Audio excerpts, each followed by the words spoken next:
When the Roman war machine advanced, it demanded submission.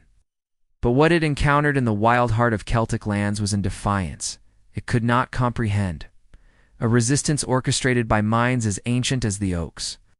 The Roman legions, masters of disciplined warfare and linear strategy, found their campaigns against the Celts dissolving into chaos.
To the Romans, these were just dark, foreboding woods.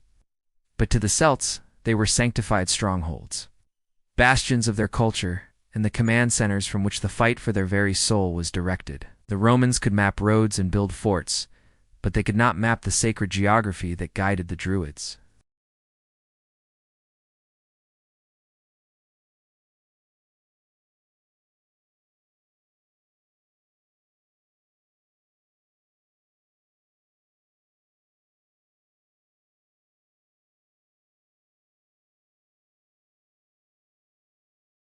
The Druids guided their warriors to use the land as an ally.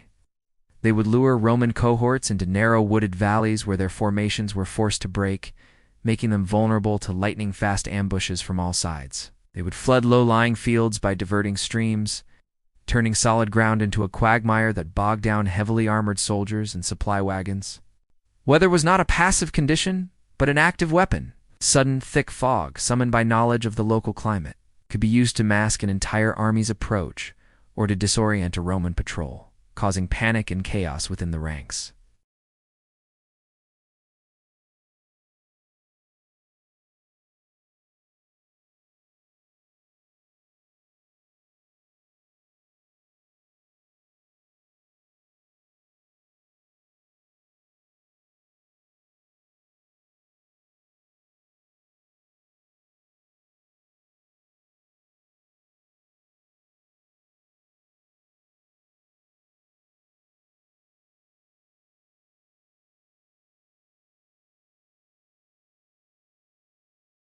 The air would fill with the deafening sound of the carnix, a boar-headed war horn whose terrifying guttural blast was designed to unnerve even the most seasoned centurion. Warriors, their bodies painted with woad into fearsome blue patterns, would work themselves into a battle frenzy through chanting.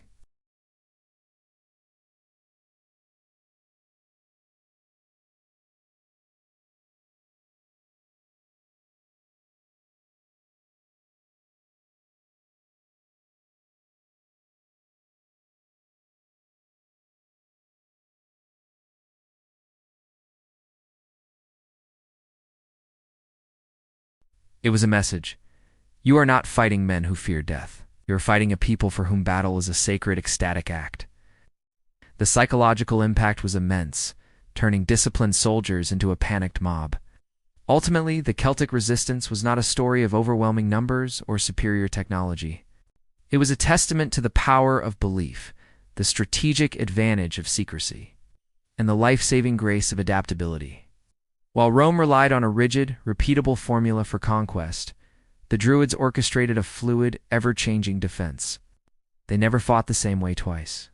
Their knowledge was passed down through oral tradition, a living library of tactics that left no written records for Roman intelligence to capture and analyze.